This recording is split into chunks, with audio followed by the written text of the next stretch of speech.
Hello friends, welcome to my channel more education junction और मैं हूं अंजुश्री मिश्रा। फ्रेंड्स, हम बाल विकास एवं अभिवृद्धि के बारे में पढ़ रहे थे। उसके आगे का हम जो आयाम के बारे में पढ़ेंगे, जो बालक के विभिन्न आयामों में विकास होते हैं।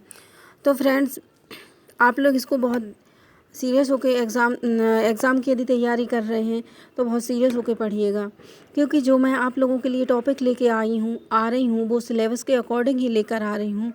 और एक बुक में हर टॉपिक नहीं मिलता है फ्रेंड्स, तो अलग अलग बुकों से जो टॉपिक में निकाल के और हैंड रिटन नोट्स बना के आप लोगों के लिए लेकर आ रही हूँ। सो गाइज़, आप लोगों ने देखा होगा कि जो एग्ज़ाम हो रहे हैं 90, 95, 100 तक लेके आना कुछ नहीं होगा उससे। आप लोगों को ना एग्ज़ाम में लेके आना है 130 लेके आना है, तब कुछ बात बनेगी आगे, नहीं तो 90 या 100 नंबर से कुछ नहीं होता है। इसलिए प्लीज़ आप लोग ना बहुत सिंसियर होकर पढ़िए, और जो मैं आप लोगों को नोट्स बना के दे रही हूँ आप लोग भी नोट्स बनाइए, मेहनत कीजिए, क्योंकि जब तक आप नोट्स नहीं बनाएंगे तो एग्ज़ाम के समय आप क्या पढ़ लेंगे। तो वीडियो सुनने से ज़्यादा इम्पॉर्टेंट है फ्रेंड्स, आप लोग वीडियो को पॉज कर करके आप लोग नोट्स बनाएं। ठीक है फ्रेंड्स, तो आप लोग चलें, हम आप लोगों को समझाते हैं कि जो आयाम होते हैं विकास के वो 6 प्रकार के होते हैं।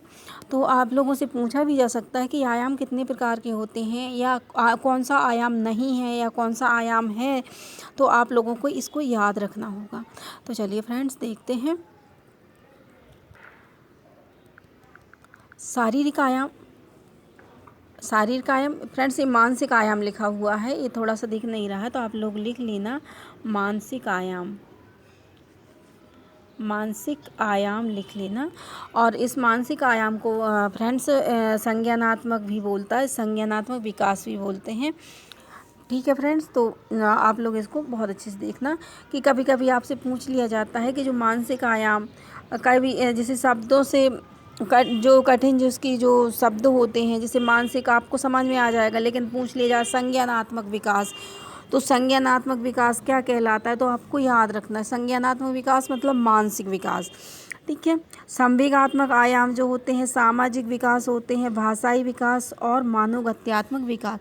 फ्रेंड्स, मनोगत्यात्मक विकास को क्रियात्मक विकास भी कहा जाता है। आप लोग कोष्टक में ब्रैकेट बना के आप लोग लिख लीजिएगा कि इसको क्रियात्मक विकास भी बोला जाता है। चलिए नेक्स्ट पर आते हैं, इसको हम डिस्क्राइब करके पढ़ते हैं, सभी को एक एक करके देखते हैं 6 आयाम को। चलिए, शारीरिक विकास। तो फ्रेंड, जो हमारा शारीरिक विकास होता है वह 2 तरह से होता है। ठीक है, एक होता है बाह्य और दूसरा होता है आंतरिक। ठीक है, बाह्य अवयव और आंतरिक अवयवों का विकास होता है। तो बाह्य अवयव जो होते हैं, बाह्य परिवर्तन जो होता है फ्रेंड्स, वो होता है जैसे ऊंचाई है हमारी, शारीरिक अनुपात में वृद्धि है, ऊंचाई शारीरिक अनुपात में वृद्धि है हमारी। ठीक है, तो ये हमें इत्यादि जो हमको स्पष्ट दिखाई देते हैं फ्रेंड्स। और जो आंतरिक अवयवों के परिवर्तन जो होते हैं वो बाह्य रूप से हमें दिखाई नहीं पड़ते हैं, किंतु शरीर के भीतर इनका समुचित विकास होता रहता है। जैसे हार्ट, लीवर, किडनी, ये सब चीज़ों का विकास आंतरिक रूप से होता रहता है। जब बच्चा बहुत छोटा रहता है तो उस हिसाब से रहता है, जब बच्चा बड़ा होता जाता है तो उनका जो विकास होता रहता है। और फ्रेंड्स, यदि शारीरिक विकास उचित रूप से नहीं हो पाता है तो बच्चे का जो शारीरिक विकास का जो प्रभाव होता है, वो जो अन्य विकास होते हैं ना, अन्य आयाम होते हैं, उन पर भी प्रभाव पड़ता है। ओके फ्रेंड्स, चलिए। शारीरिक वृद्धि एवं विकास की प्रक्रिया व्यक्तित्व के उचित समायोजन और विकास के मार्ग में एक महत्वपूर्ण भूमिका निभाती है। शारीरिक वृद्धि एवं विकास पर बालक के आनुवांशिक गुणों का प्रभाव देखा जा सकता है। तो शारीरिक, जैसे आप लोगों ने देखा होगा कि किसी के मम्मी पापा बहुत छोटे हैं हाइट में, तो वो बच्चे भी वैसे ही रहेंगे। ओके, और मतलब वैसी उनकी आंखें रहेंगी, हाथ पैर, शरीर की जो गठन जो रहेगा वो उसी प्रकार से रहेगा। तो कहने का तात्पर्य यह है कि आनुवांशिक गुणों का प्रभाव देखा जाता है बच्चे की शारीरिक वृद्धि और विकास में। नेक्स्ट, बालक के परिवेश एवं देखभाल का भी शारीरिक वृद्धि एवं विकास पर प्रभाव पड़ता है। कहने का तात्पर्य है कि परिवेश जिसमें बच्चा रहता है, जैसे घर, पास पड़ोस, परिवार, और देखभाल, उनकी पालन पोषण कैसे हो रहा है, किस हिसाब से हो रहा है, तो उन सब का प्रभाव भी बालक के शारीरिक विकास पर पड़ता है, शारीरिक वृद्धि और विकास पर पड़ता है। चलिए, बच्चों की जो रुचियाँ, इच्छाएं, दृष्टिकोण एवं उसका पूर्ण व्यवहार शारीरिक वृद्धि और विकास पर निर्भर होता है। तो गाइस, जो भी उसका बच्चे की जो रुचियां हैं, जो वृद्धि है, दृष्टिकोण है, पूर्ण व्यवहार है, सबका जो है निर्भर रहते हैं, वो शारीरिक वृद्धि और विकास पर ही निर्भर रहते हैं। जितना अच्छा वृद्धि और शरीर की वृद्धि और विकास होगा, बच्चे का जो व्यवहार होगा, जो इच्छाएं, जो रुचियां, जो दृष्टिकोण होंगे, वो बहुत अच्छे होंगे। ओके गाइस, तो आप लोगों के समझ में आएगा होगा। चलें अपन नेक्स्ट पर आते हैं। गाइस, कभी पूछ लिया जाता है कि शारीरिक विकास जो होता है वह कितने प्रकार से होता है, तो आप लोग बता सकते हैं कि भाई 2 तरीके से होता है। मतलब शारीरिक विकास के जो अवयव हैं वो 2 तरीके के होते हैं, एक होता है बाह्य और दूसरा होता है आंतरिक, तो 2 होते हैं। चलिए नेक्स्ट पर आते हैं। अब आएंगे अपन मानसिक विकास। फ्रेंड्स, मानसिक विकास को हमने आपको बताया ना, संज्ञानात्मक विकास भी कहा जाता है। ठीक है, तो इसको देख लेते हैं। संज्ञानात्मक विकास से तात्पर्य बालक की उन सभी मानसिक योग्यताओं एवं क्षमताओं में वृद्धि और विकास से है। मानसिक योग्यताओं और क्षमताओं में वृद्धि और विकास से है मानसिक विकास का संबंध, जिसमें कल्पना करना, स्मरण करना, विचार करना, निरीक्षण करना, समस्या समाधान करना, निर्णय लेना इत्यादि योग्यताएं संज्ञानात्मक विकास के फलस्वरूप विकसित होती हैं। तो जितनी भी जो योग्यताएं हैं, क्षमताएं हैं, वो मानसिक विकास मतलब मस्तिष्क के आधार पर, जैसे हम कल्पना करते हैं तो मस्तिष्क करते हैं ना, स्मरण, विचार जो भी करते हैं, निरीक्षण करते हैं, समस्या का समाधान करते हैं, निर्णय लेते हैं, तो ये सभी क्रियाएं जो होती हैं हमारे मस्तिष्क के द्वारा होती है, हमारे मानसिक द्वारा होती। तो आप लोगों को याद रखना होगा कि जितनी भी जो हमारी जो क्रियाएं हैं मस्तिष्क की, वो सभी संज्ञानात्मक विकास के अंतर्गत आती हैं।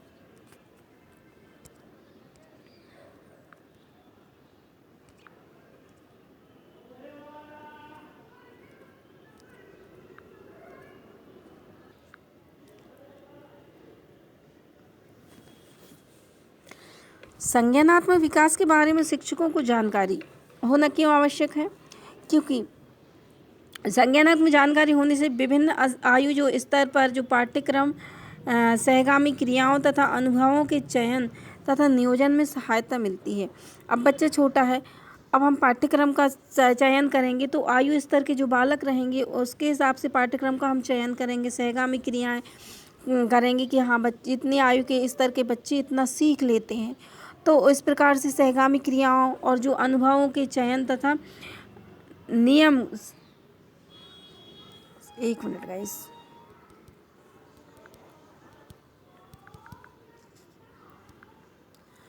चयन तथा नियोजन में सहायता मिलती है।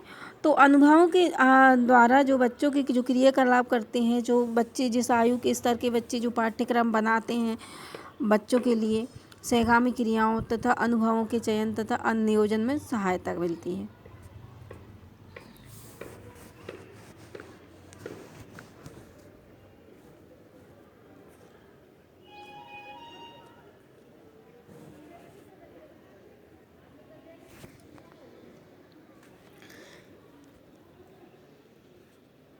तो इसलिए शिक्षकों को ये जानना आवश्यक होता है फ्रेंड्स।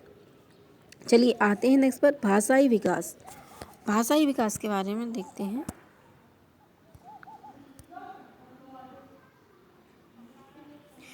नेक्स्ट पे आते हैं भाषाई विकास। भाषाई विकास के बच्चे का भाषा का विकास कैसे होता है?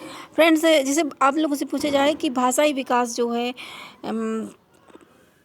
किसी से संबंधित है, शारीरिक आयाम से, मानसिक आयाम से या संवेगात्मक आयाम से, तो आप लोगों का जो आंसर जाएगा वो जाएगा संज्ञानात्मक आयाम से। क्योंकि जब हम भाषा सीखते हैं तो जो हमारी मानसिक योग्यता महत्वपूर्ण होती है, ठीक है, तो भाषा सीखने के लिए हमें मानसिक योग्यता इसमें महत्वपूर्ण योग्यता होती है। चलिए, भाषा वह सांकेतिक साधन है जिसके माध्यम से बालक अपने विचारों एवं भावों का संप्रेषण करता है, दूसरों के विचारों एवं भावों को समझता है। फ्रेंड्स, जो जो शब्दावली आती है जैसे संप्रेषण करना, आप लोग इसको लिख लीजिएगा। जैसे बहुत सी चीज़ें हैं, ऐसा नहीं है कि आप लोग उसे नहीं आता होगा, आता होगा, लेकिन बहुत सी चीज़ें हैं, बहुत से लोग भाई बहन मेरे जो हैं उनसे मान लो नहीं आता है, तो आप लोग लिख लीजिएगा कि जो संप्रेषण, वहीं बाजू में नोट्स बनाते हुए लिख लीजिएगा। संप्रेषण का मतलब होता है अपने विचारों को आदान प्रदान करना। क्योंकि कब ये क्वेश्चन, जो आप लोगों से क्वेश्चन पूछेंगे, जो पेपर आएंगे, उसमें संप्रेषण पूछा जाएगा, विचारों का आदान प्रदान नहीं पूछा जाएगा, संप्रेषण। ओके फ्रेंड्स, चलिए। तो जो भी कठिन शब्दावली आए आप लोग उनको नोट करते जाइए, क्योंकि जब आप शब्दावली को नोट करेंगे तो आप लोगों को वो चीज़ दिमाग में बनी रहेगी, उसको फिर आप नहीं भूलेंगे। एग्ज़ाम में पेपर में आएंगे तो आप उसको हल कर सकते हैं। चलिए नेक्स्ट पर आते हैं। भाषा योग्यता के अंतर्गत मौखिक अभिव्यक्ति। भाषा जब योग्यता है, इसके अंतर्गत क्या क्या आता है फ्रेंड्स? मतलब अपन बच्चे के बारे में पढ़ रहे हैं, तो बच्चे की जो भाषा योग्यता है इसके अंतर्गत जैसे हमने मौखिक अभिव्यक्ति, मतलब बच्चा छोटा है तो मौखिक रूप से वो बता सकता है, अभिव्यक्त कर सकता है, ठीक। सांकेतिक अभिव्यक्ति मतलब संकेतों के द्वारा, इशारे के द्वारा बच्चा बता सकता है। फिर लिखित, जब बच्चा थोड़ा बड़ा होगा तो वो लिखित अभिव्यक्ति भी करने लगेगा, तो लिखित अभिव्यक्ति शामिल है। तो इसमें आप लोग भाषा योग्यता जो है वो है मौखिक, सांकेतिक और लिखित, 3 प्रकार से होती है भाषा योग्यता, सांकेतिक, मौखिक और लिखित। चलिए नेक्स्ट पर आते हैं। भाषा योग्यता एक कौशल है जिसे अर्जित किया जा सकता है। तो फ्रेंड्स आप लोग याद रखिएगा कि क्वेश्चन ये पूछा गया है कि भाषाई कौशल है, भाषाई कौशल है, तो इसको आपको क्वेश्चन आएगा अर्जित, उपार्जित या, तो आप लोग बता सकते हैं कि जो भाषाई जो कौशल है वो क्या है? अर्जित कौशल है, क्योंकि भाषा को हमें अर्जित करना पड़ता है। भाषा को अर्जित मतलब सीखना पड़ता है, तो भाषा को हमें अर्जित करना पड़ता है। उसके लिए अनुकरण, वातावरण के साथ अनुक्रिया तथा शारीरिक, सामाजिक एवं मनोवैज्ञानिक आवश्यकताओं की पूर्ति की मांग इसमें विशेष भूमिका निभाती है। तो इसमें बच्चा जब भाषा का जब विकास होता है, भाषा सीखता है, अर्जित करता है बच्चा, तो वह क्या करता है, किस द्वारा अर्जित होती है? अनुकरण के द्वारा अर्जित होती है, ठीक है। वातावरण के साथ अनुक्रिया मतलब उस जिस वातावरण में वह रहता है उस वातावरण के साथ अनुक्रिया तथा शारीरिक, सामाजिक एवं मनोवैज्ञानिक आवश्यकता की पूर्ति की मांग इसमें विशेष भूमिका निभाती है। क्या निभाती है? भाषा, ठीक है। चले नेक्स्ट पर आते हैं। जन्म से लेकर 8 माह तक बालक को किसी भी शब्द की जानकारी नहीं होती। तो फ्रेंड्स ये नोट कर लीजिए कि जन्म से लेकर 8 माह तक बालक को किसी भी भाषा की या किसी भी शब्द की जानकारी नहीं रहती, कोई भी वो शब्द नहीं बोल के जानता है, ठीक है। तो 8 माह तक शब्द की जानकारी नहीं होती। फ्रेंड्स कुछ शब्द पढ़ लेते हैं। देखिए 9 से 12 माह तक बच्चा जो होता है वह 3 से 4 शब्द के बारे में जानता है। 1.5 वर्ष का जो बालक होता है वो 10 से 12 शब्द जानता है, और 2 वर्ष का जो बालक रहता है 200 से अधिक शब्द जानता है, और 3 वर्ष का बालक होता है वह 1000 शब्द जानता है, और जो 16 वर्ष का जो बालक होता है वह 1 लाख शब्द जानता है। 1 लाख शब्द के बारे में उसको जानकारी होती है। तो फ्रेंड्स आप याद कर लीजिए, जैसे इम्पॉर्टेंट ये है कि 9 से 12 वर्ष में मतलब 3 से 4 शब्द बच्चा याद रखता है। इम्पॉर्टेंट ये है कि जन्म से लेकर 8 माह तक बच्चे को किसी शब्द की जानकारी नहीं होती है, ठीक है। 1.5 वर्ष में बालक कितने शब्द बोलता है? 10 से 12, और 2 वर्ष में मतलब 200 से अधिक शब्द के बारे में जानकारी रखती हैं। तो इनको थोड़ा सा ध्यान में रखिएगा, क्वेश्चन आ जाते हैं। चलिए नेक्स्ट पर आते हैं। शिक्षकों को भाषाई ज्ञान के विकास की प्रक्रिया की जानकारी होना आवश्यक है, क्योंकि इसी के आधार पर बालक की भाषा से संबंधित समस्या जैसे अस्पष्ट उच्चारण करना, तो टीचर को आवश्यक है अस्पष्ट उच्चारण करना, गलत उच्चारण करना, तुतलाना, हकलाना, तीव्र अस्पष्ट वाणी का वाणी का समाधान कर सके। ठीक है, तो शिक्षक के लिए बच्चे की भाषा के बारे में जानकारी होना चाहिए। क्यों? क्योंकि बच्चा जैसे बच्चा हकलाता है, तुतलाता है, अस्पष्ट बोलता है, तीव्र बोलता है, तीव्र अस्पष्ट वाणी में बात करता है, तो इन सब के समाधान के लिए टीचर को बच्चे की भाषा के बारे में जानकारी होनी चाहिए। चलिए नेक्स्ट पर आते हैं। सामाजिक विकास। सामाजिक विकास, तो आप लोग जानते हैं कि मनुष्य जो है एक सामाजिक प्राणी है। ठीक है, सामाजिक प्राणी है, और मनुष्य को यदि जंगल में रख दिया जाए तो वो क्या सामाजिकता सीख पाएगा? नहीं सीख पाएगा। वह समाज में रह के ही सामाजिकता या समाज का विकास होगा मनुष्य के। जंगल में यदि आप लोगों ने वो मोगली फिल्म सुनी होगी, तो उसमें क्या रहता है, बच्चे को भेड़िया उठा के ले जाता है, तो क्या उसका भाषाई विकास होता है? उसका शारीरिक विकास, मानसिक विकास होता है? नहीं होता। तो जब बच्चा समाज में रहता है तो उसका सामाजिक, शारीरिक, मानसिक सभी व्यवहारिक ये विकास भी होते हैं। फ्रेंड्स, मैंने पहले भी बता चुके हैं कि एक विकास का प्रभाव दूसरे विकास पर पड़ता है। एक विकास का, बालक के एक विकास का प्रभाव दूसरे विकास पर पड़ता है। चलिए, तो मनुष्य एक सामाजिक प्राणी है। मनुष्य में सामाजिक भावना का विकास जन्म के बाद ही शुरू होता है। तो एक क्वेश्चन आ जाता है, कभी कभी पूछ लिया जाता है कि सामाजिक भावना का विकास मनुष्य में कब से शुरू होता है? तो वह जन्म से पूर्व, गर्भावस्था में, शैशवावस्था में? नहीं, जन्म के बाद ही शुरू होता है ना। जन्म के बाद भी बच्चा बहुत छोटा रहता है, शैशवावस्था में, तो बच्चा उसमें व्यवहारिक सामाजिक विकास नहीं हो पाता है। बाल्यावस्था से बालक का सामाजिक विकास शुरू होता है। तो सामाजिक गुण बच्चे में धीरे धीरे पनपते हैं। सामाजिक गुणों की विकास प्रक्रिया, सामाजिक गुणों के विकास की प्रक्रिया जो है, जो बच्चों के सामाजिक व्यवहार में वांछित परिवर्तन लाने का कार्य संपन्न करती है, सामाजिकीकरण, सामाजिक विकास के नाम से जानी जाती है। तो बालक में जो वांछनीय परिवर्तन, वांछनीय गुणों का जो परिवर्तन होता है उसके व्यवहार में, उसी को कहा जाता है सामाजिकीकरण। सामाजिक वृद्धि एवं विकास का अर्थ होता है अपने साथ एवं दूसरों के साथ, अपने साथ और दूसरों के साथ भली भांति समायोजन करने की योग्यता। सामाजिक वृद्धि और विकास का अर्थ क्या होता है कि अपने साथ एवं दूसरों के साथ भली भांति समायोजन करने की योग्यता सामाजिक विकास की प्रक्रिया व्यक्ति को सामाजिक मान्यताओं, रीति रिवाजों और परंपराओं के अनुकूल आचरण करने में पूरी पूरी मदद करती है। जो रीति रिवाज होते हैं समाज में, ठीक है, जो प्रक्रिया होती है, तो वह बच्चे के परंपराओं के अनुकूल आचरण करने में पूरी पूरी मदद करती है। तो जो शारीरिक ढांचा, स्वास्थ्य, बुद्धि, संवेगात्मक विकास, पारिवारिक वातावरण, सामाजिक वातावरण और सामाजिक विकास को प्रभावित करते हैं।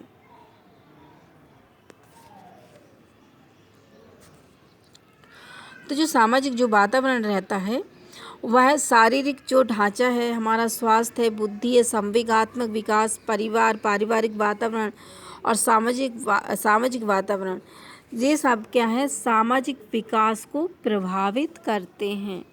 मतलब जैसा हमारा शारीरिक ढांचा रहेगा, हमारा स्वास्थ्य कैसा है, हमारी बुद्धि कैसी है, संवेग जो है वो कैसे हैं, वो हमारा परिवार कैसा है, परिवार का जो वातावरण है वो कैसा है, ठीक है, जिस समाज में हम रह रहे हैं सामाजिक वातावरण कैसा है, इन सभी का जो प्रभाव जो है वो सामाजिक विकास पर पड़ता है। ओके फ्रेंड्स, समझ में आ गया होगा आप लोगों को। चलिए नेक्स्ट पर आते हैं, संवेगात्मक विकास। संवेग मतलब क्या होता है फ्रेंड्स? संवेग का मतलब होता है जो हमारे मन के जो भाव होते हैं फ्रेंड्स, मन के जो भाव होते हैं वो कहलाते हैं संवेग। और संवेग है वो हमेशा स्थायी नहीं रहते हैं, अस्थायी रहते हैं, वो बदलते रहते हैं।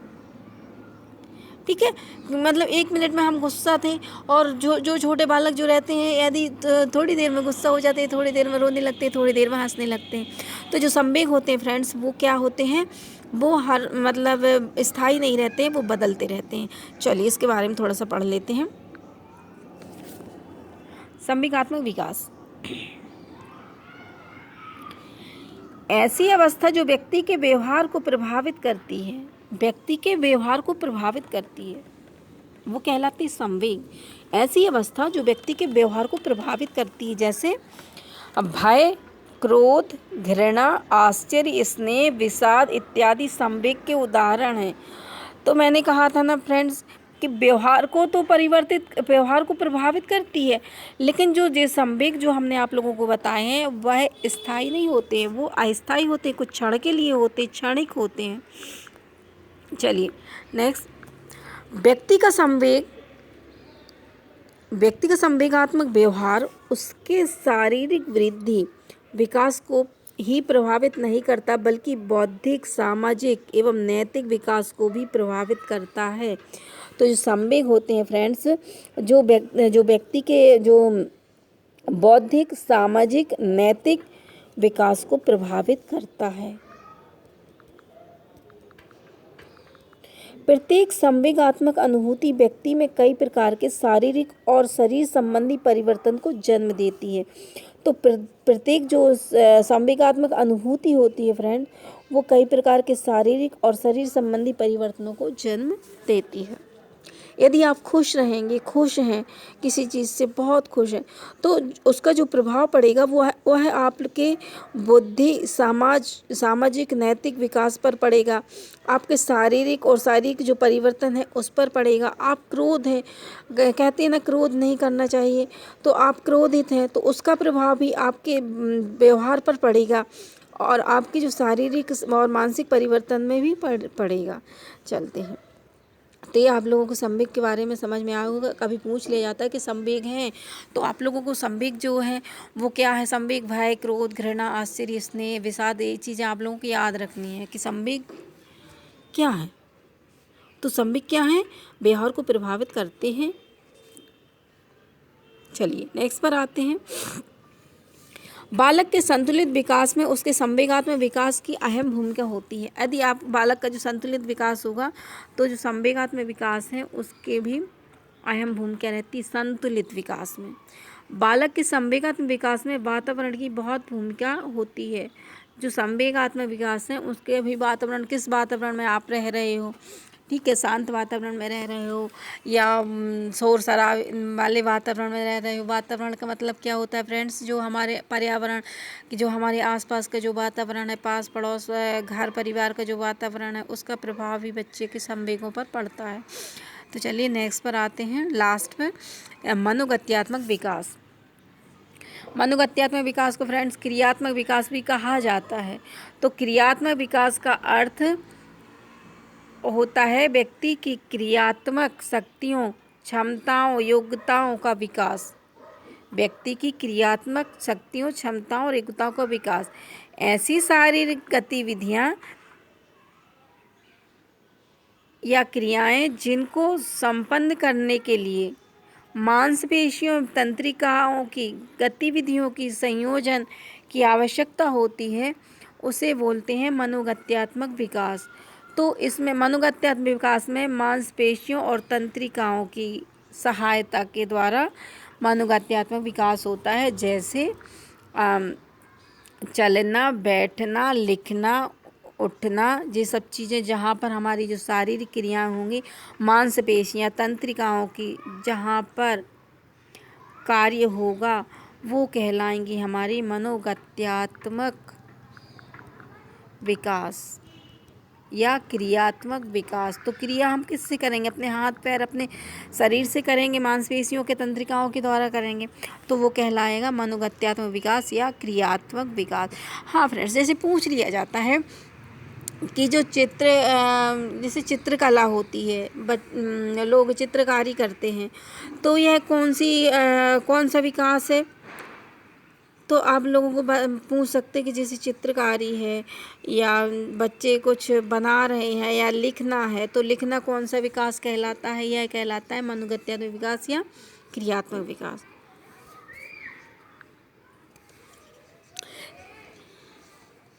Thank you guides. आप लोग इस वीडियो को बहुत अच्छे से देखें और नोट्स भी बना लें इसके। चलिए फिर नेक्स्ट में हम आप लोगों से फिर बात करेंगे अगले टॉपिक पर। और आप लोग जो भी फ्रेंड्स मेरे वीडियो पर चैनल पर नए हैं तो वो सब्सक्राइब कर लें चैनल को, ताकि आप लोगों को जब भी मैं वीडियो अपलोड करूं तो मिल जाए। Okay guys, thank you.